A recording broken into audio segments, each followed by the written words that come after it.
20 minutes Setswana. Bied aan. Goeiedag, Boetie. Sê hallo vir die kinders. Dumelang bana. Wat leer ons vandag? Ke op re. Vandag leer ons hoe om te sê ek, jy, hy, sy. Ons leer voornaamwoorde. So die voornaamwoord vir jy is wena. En die voornaamwoord vir ek is na. En die voornaamwoord vir sy is ene. Die voornaamwoord vir hy is ook ene. Die voornaamwoord vir hulle is bone.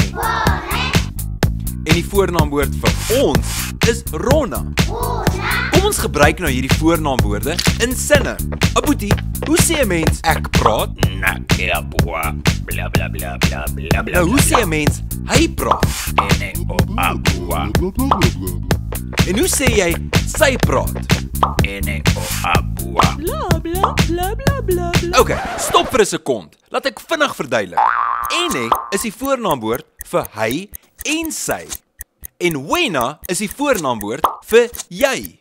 Maar jy kan ook o gebruik om te sê hy, sy of jy. Is jy deurmekaar? Laat ek nog 'n bietjie verduidelik. Wat is die voornaamwoord vir jy? Dis reg, wena. En Aboetie, hoe sê 'n mens jy praat in Sesotho? O abua. Dis reg. So ons sê wena o abua. Maar ons kan die wena wegvat en net sê o abua. En dieselfde gebeur met hy praat en sy praat. Ons kan sê ene o abua of ons kan net sê o abua. Kom ons bou nou 'n paar sinne in Sesotho. Jy praat. Wena o abua.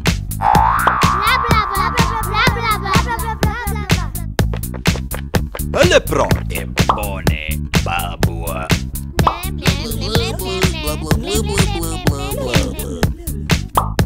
Ons praat. Rona re abua. En nou kan jy hierdie voornaamwoorde gebruik in sinne. Totsiens Aboetie. Totsiens julle. Sien julle volgende keer.